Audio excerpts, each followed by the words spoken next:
Bom, pessoal, um vídeo rápido aqui com uma coisa curiosa que eu encontrei aqui na internet, né? Na verdade, eu considero isso uma aberração e talvez uma sacanagem, né, por parte da pessoa que está oferecendo esse item aqui. Navegando aí pelo Mercado Livre, né, como de costume, para ver se a gente acha alguma coisa interessante, né? E nós que somos amantes aí de eletrônica, a gente sempre sai aí para procurar equipamentos de teste, coisas desse interesse, né? E aí eu me deparei com esse aparelho, que é um osciloscópio, né? Da marca Diamond, sei lá como se pronuncia isso. E dá pra gente perceber aqui, né? Nesse faceplate, né? Nessa inscrição aqui, que se trata de um equipamento de 1 GHz, modelo COS 50000. E é um osciloscópio, como o próprio anúncio diz aqui, ó, analógico. E está no estado aí funcional, né? E o cara tá pedindo 30 mil reais. É isso mesmo, 30 mil reais por um osciloscópio analógico de 1 GHz. Então aqui temos as outras fotos, né? O painel traseiro. Aqui ele oferece 3 pontas de prova, né? É um osciloscópio que aparentemente tem 3 canais, mas um dos canais aqui não possui seleção completa de escala, né? É o terceiro canal, que é o canal de trigger também, né? Então ele permite que você trigue o osciloscópio, que você trave, né, o trigger do osciloscópio com sinal externo, e ele permite que você visualize esse sinal externo. Então, na verdade, esse canal é a visualização do sinal de trigger. Somente isso, né? Aqui o aparelho ligado, dá para ver bem aqui a parte da frente, né, o painel frontal, com a marca Diamond, modelo. Vemos aqui 4 traços na tela. Né? Esse é um osciloscópio que possui delay, né? Então ele permite que você, na verdade, observe todos os traços presentes aqui na tela, mas se você quiser aqui no modo Alt, né, que você possa observar os traços com o delay, né? E aqui você mexendo nesse knob, que provavelmente é um potenciômetro multivoltas, né, como de costume, tem aí 10 voltas, você consegue ajustar precisamente o delay do seu sinal e observar com precisão, né, a sua forma de onda. Fora isso, vemos que é um aparelho bem convencional, né? Então temos aqui os controles de intensidade, foco, iluminação da gratícula, né? Da grade aqui, das divisões. Aqui nós temos os modos de sweep, auto, normal e single, né? Se você quiser um single shot. E o normal, ele só mostra o traço na tela quando estiver trigado. Aqui os controles de hold off. Aqui o slope, né? Se você quiser trigar a borda de subida ou descida. O acoplamento do trigger. AC, rejeição de alta frequência, que provavelmente deve ser TV. Se você quiser trigar sinais de TV, né? A TV analógica ainda, né? E aqui, acoplamento DC. E aqui o source, a fonte do trigger. Então a fonte interna, então ele vai chavear um dos canais aqui, né? Ou os dois alternadamente, para trigar pelo sinal que está entrando aqui no canal 1 ou no canal 2. Aqui o line, ele vai trigar então com a frequência da rede elétrica. Isso aqui é bom para observar ripple, né? Fonte de alimentação, por exemplo. E aqui é o que eu já mencionei, você transforma esse canal de trigger em um canal funcional. Aí você tem uma entrada externa e o ext, que é externa, dividida por 5, né? Dá para ver aqui que é dividido por 5. Então você vai dividir o sinal por 5. E basicamente é isso. E aqui o modo vertical, né? Você escolhe se quiser mostrar o canal 1, canal 2. Se você quiser mostrar o canal 1 mais canal 2, nesse AD aqui. Se você quiser o canal 3, que é o Trig View. Se você quiser o modo Chop e o modo Out, né? O modo Chop, ele vai alternar entre os traços do canal 1 e 2, né? Numa velocidade muito rápida. de alternância. Então, por exemplo, se você estiver observando um sinal de baixa frequência, ele vai mostrar os dois traços.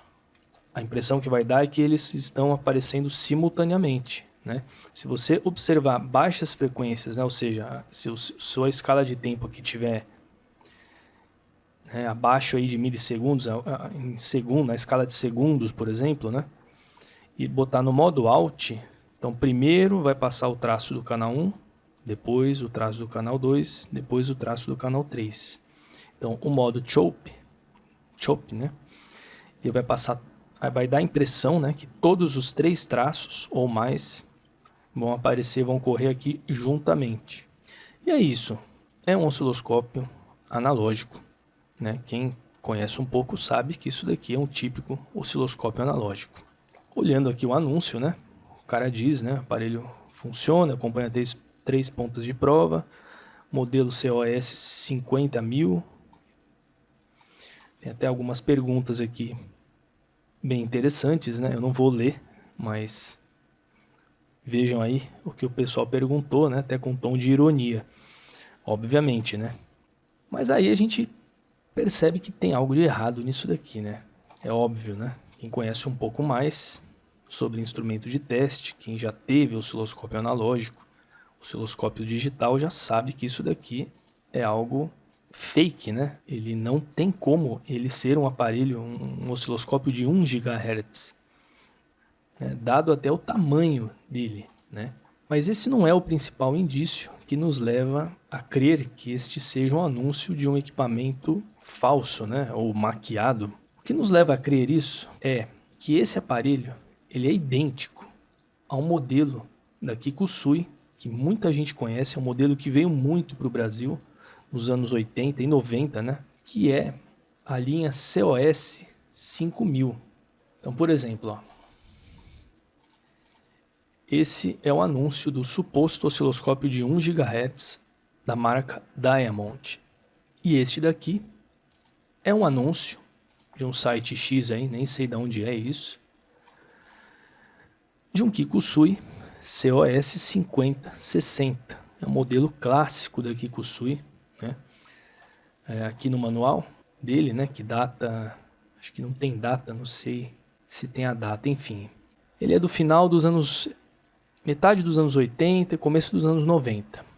E aqui a gente vê que é um aparelho, é um osciloscópio, ó, com largura de banda de 60 MHz. Por isso, COS 5060. Existem outros modelos, se não me engano, o 5040, que é a largura de banda de 40 MHz, e o 5020, que é de 20 MHz, né? Então, olhando aqui, ó, 5060, veja, é o mesmo equipamento, pessoal. O mesmo aparelho, né? E aqui, olhando visto por cima, né?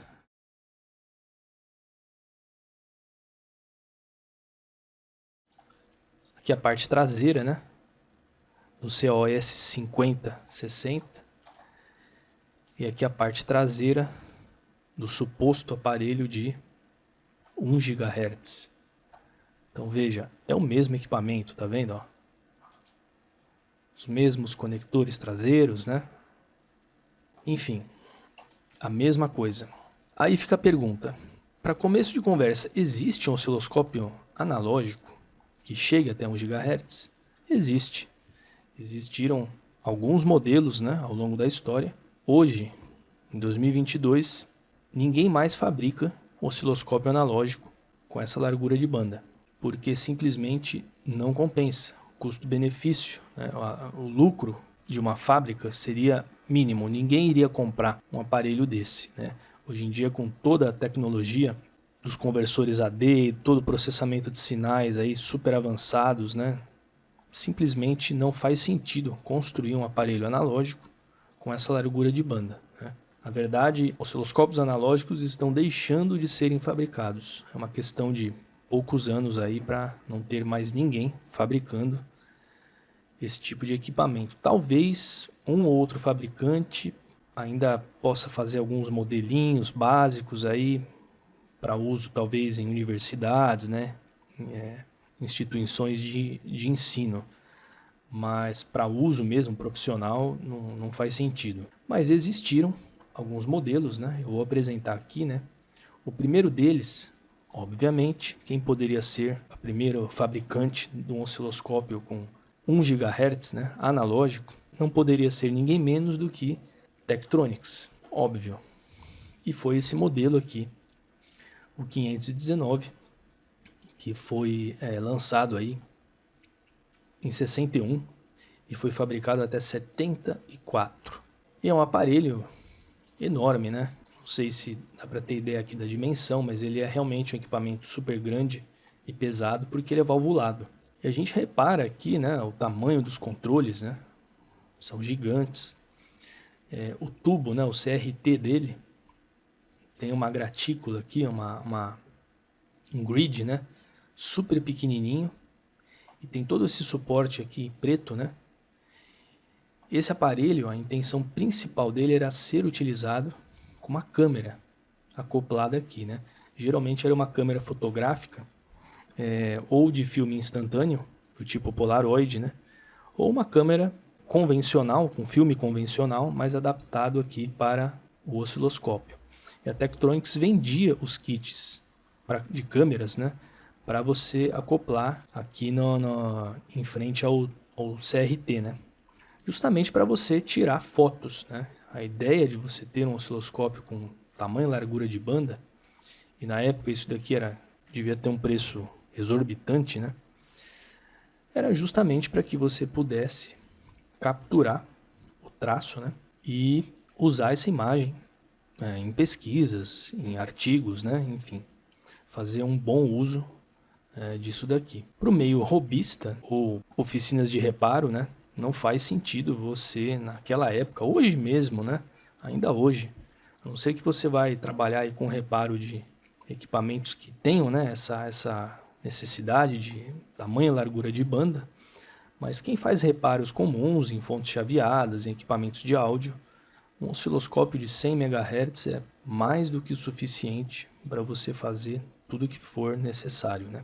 Então, esse era o aparelho, foi talvez um dos primeiros, né? Se não me engano, o primeiro osciloscópio com 1 GHz de largura de banda. Aqui nós temos algumas especificações, né? Então, largura de banda DC até 1 GHz, tempo de subida 0,35 nanosegundos, deflexão, uma escala fixa, tá? Esse aparelho não tinha ajuste vertical, então em torno aí de menor, né, do que 10 volts por divisão. Consumo exorbitante, né, 650 watts, porque é um equipamento valvulado, né? A gente pode ver isso aqui nas fotos internas do aparelho, né? As válvulas, né? Esse tubo aqui de alumínio é a linha de delay, né? A linha de retardo, né? Na verdade, isso é uma coisa comum em quase todos os osciloscópios analógicos, né? Que é incluir uma linha de retardo entre o sinal de entrada, né? E as placas defletoras do tubo de raios catódicos, né? Do CRT, justamente para retardar o sinal de entrada, para dar tempo para os circuitos do trigger poderem engatilhar, né? Poderem disparar o trigger para a pessoa visualizar a borda de subida do sinal. Porque se você não colocar essa linha de retardo, né, os circuitos verticais dos amplificadores verticais, né, eles são bem mais rápidos do que os circuitos do trigger, né? O circuito do trigger envolve muito mais eletrônica. Então, naturalmente, o circuito amplificador, o sinal vai chegar antes no tubo, né, nas placas defletoras. Então, você precisa retardar ali um pouco através de uma linha, né, de delay, que nada mais é do que um monte de fio enrolado. Aqui, no caso, é um cabo coaxial, né? Você retarda esse sinal em alguns nanosegundos para que possa ser possível, né, a visualização da borda de subida. Então, esse foi o primeiro osciloscópio analógico de 1 GHz. Depois a Tektronix lançou esse modelo aqui no final dos anos 70, né, em 78, 7104, que já era naqueles moldes, né, os clássicos equipamentos da Tektronix com plugins. Então você escolhia esses plugins, né, de acordo com a necessidade. Você podia escolher aqui um amplificador diferencial, um amplificador com dupla entrada, aqui nesse primeiro slot, né? Nesse segundo slot você podia colocar um outro amplificador com mais 2 entradas, então te daria aí 4 canais independentes. E aqui os plugins de base de tempo, então você podia colocar aqui uma base de tempo A, uma base de tempo B, totalmente independentes, né? E tinha ainda plugins de analisador de espectro, você podia colocar aqui, geralmente eles ocupavam 2 slots, né? E plugins de amplificadores diferenciais, enfim, você podia escolher uma infinidade aí de funções, né, para o seu osciloscópio. Esse era, então, foi o modelo, né, digamos assim, foi o substituto daquele modelo 519 que nós vimos, né, que foi lançado em 78, que também é um aparelho com largura de banda de até 1 GHz, e ele é totalmente analógico. Nós vemos aqui esses readouts, né? Mas isso daqui, nesses aparelhos, é somente um gerador de caractere, né? Um circuito gerador de caractere, que é digital, obviamente, mas ele não processa absolutamente nada do sinal. O sinal ele entra aqui através aqui dos plugins, segue para os amplificadores verticais, né? E dos amplificadores verticais o sinal vai para as placas defletoras verticais, né? Então não há processamento, não há conversão desse sinal de entrada aqui. Nós vemos aqui as especificações, né? Mesma coisa, tempo de subida em torno aí de 350 picosegundos, né? Ou 0,35 nanosegundos, idêntico aí ao rise time ali do 519. Enfim, esses foram os dois mais conhecidos, né, modelos de osciloscópios analógicos que chegavam aí até 1 GHz de largura de banda. O que eu quero mostrar aqui, na verdade, é o tamanho desses equipamentos, né? Esses equipamentos eram enormes, ó. Esse daqui, o 519, né, o maior de todos, justamente por ser valvulado, né, um equipamento enorme, com peso aí em torno de 40 kg de peso, né? Ou seja, é um equipamento realmente grande, né? E esse daqui já é uma tecnologia totalmente estado sólido, né? Mas não deixa de ser grande também, ó. As dimensões, né? E o peso também, praticamente 20 kg de peso. E nós vemos que o nosso amiguinho aqui é um coitadinho, né? Perto dos outros aparelhos, né? Vamos ver se a gente acha o peso dele aqui. 7 quilos, né? 7 quilos, então uma diferença absurda, né? Até mesmo comparado com um aparelho também de estado sólido. Mas aí, no final da década de 90, a marca japonesa Ivatsu, né? Electric, lançou um modelo que também deixou de ser fabricado, né?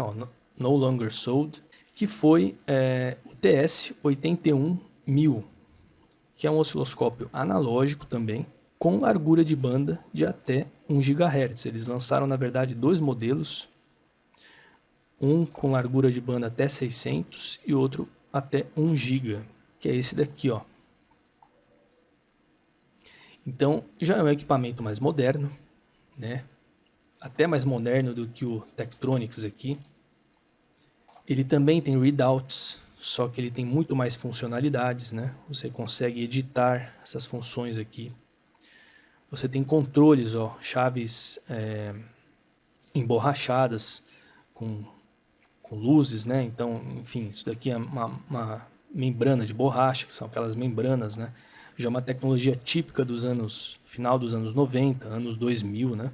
Você tem cursores, enfim, tem os modos aqui para você fazer medições, né? Mas ele é um osciloscópio, embora ele esteja aqui como storage scope, ele tem a função storage, que ele armazena o sinal, ele tem um sistema de conversão, né, de memorização do sinal, mas ele é analógico e que chega aí na casa dos gigahertz de largura de banda.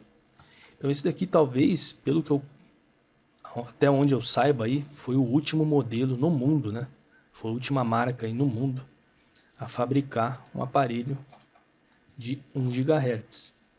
E se a gente fizer uma rápida pesquisa aqui no eBay, ainda dá para encontrar esse modelo da Ivatsu sendo vendido, ó, a preços bem altos, né? Obviamente, porque é um equipamento relativamente novo.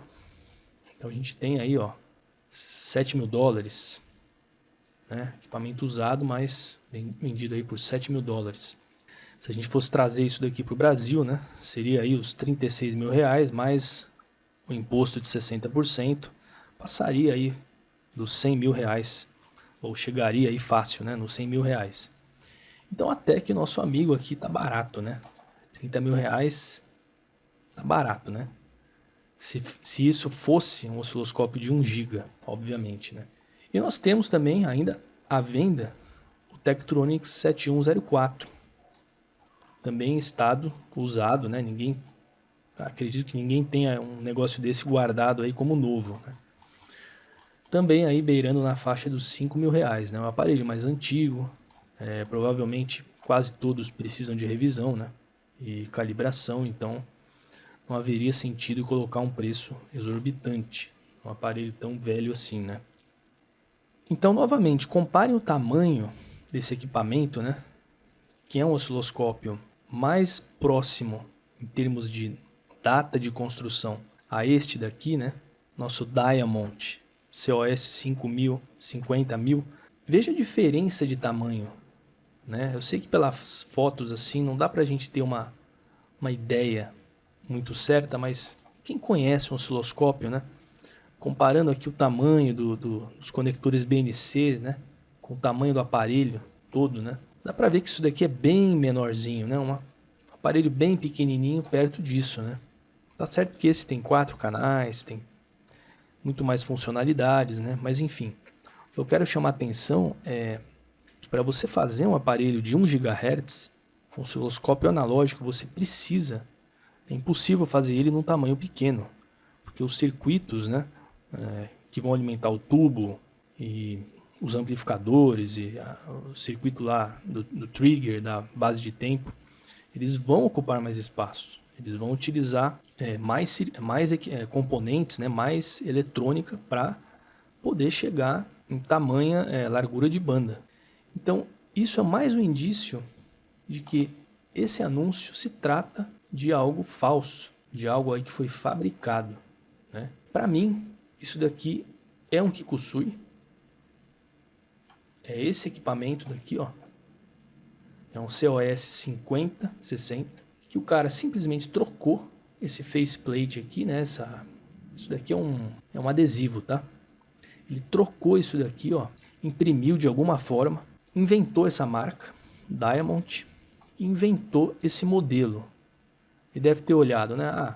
5020 é o de 20 MHz, 5040 é o de 40, 5060 é o de 60, 50.000 é o de 1000 MHz, que dá 1 GHz. Quer dizer, uma coisa absurda, uma coisa ridícula, né? Trocou aqui a largura de banda, né? Tá vendo, ó? As letras aqui, né?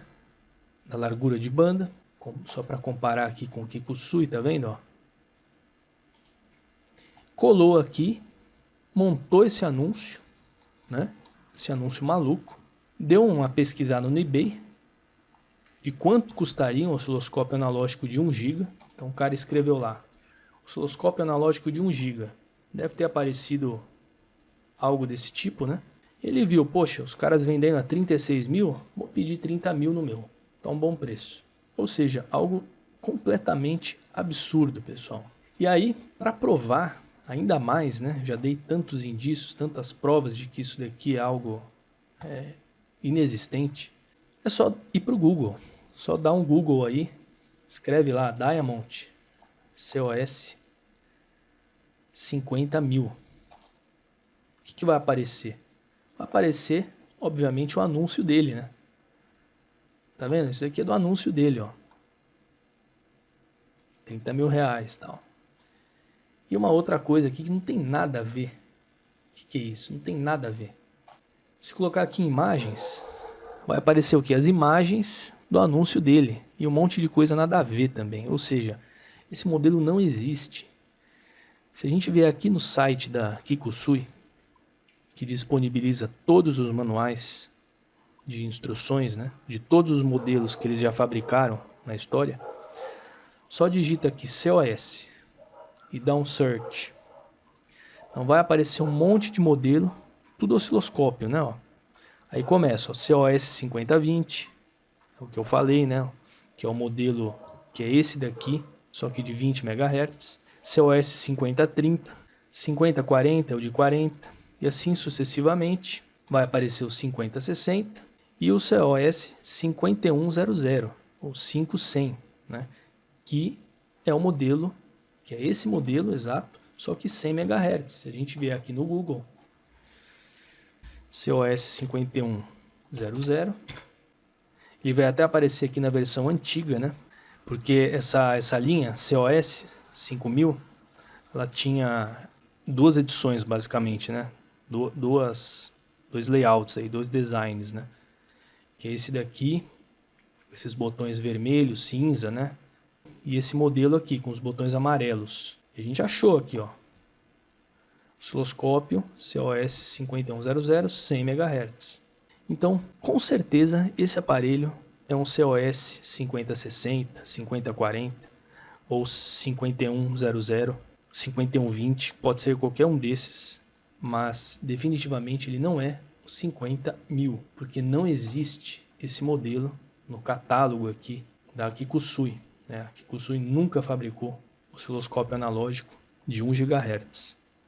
Pode pesquisar. Aliás, eu acho que nunca passou dos 200 MHz. Se não me falha a memória, o modelo que ela fabricou com maior largura de banda foi com 200 MHz. É muito comum a gente encontrar modelos aí com 100 MHz. Né? Eu mesmo tive um, que é o COS, acho que 6100, um osciloscópio com 5 traços, né? Com 5 canais, que foi, na verdade, foi o meu primeiro osciloscópio, totalmente analógico também.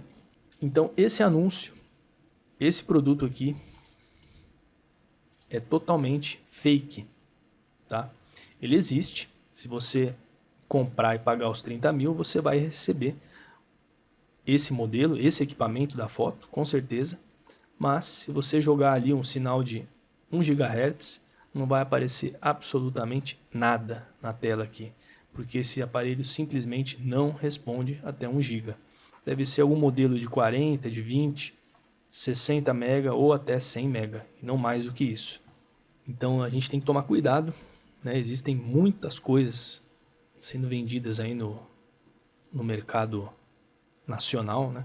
Internacional também, não é só no Brasil. Muitas coisas falsas, né? Coisas estranhas. Quem tem um pouco mais de conhecimento aí na área não cai de jeito nenhum numa pegadinha dessa, né? Então, esses comentários irônicos aqui é a galera que bateu o olho, né? E já de cara viu que isso daqui é uma palhaçada, isso aqui é uma piada, né? E é interessante a gente comparar, né, esse preço, 30 mil reais, né? Tudo bem, se fosse de fato um modelo de 1 GB em excelente estado, né? Comparando com o preço aí do Ivatsu aqui no eBay, na faixa aí dos 30 mil, né? Isso daqui ainda não está contando imposto. Então, com imposto, isso daqui chegaria custando muito mais, praticamente o dobro disso, né? No mínimo, né?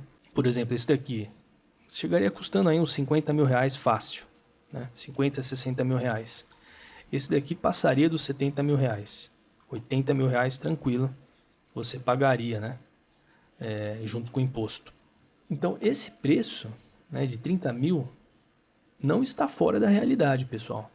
Tá? Não está fora da realidade. Se este fosse um modelo como o Ivatsu.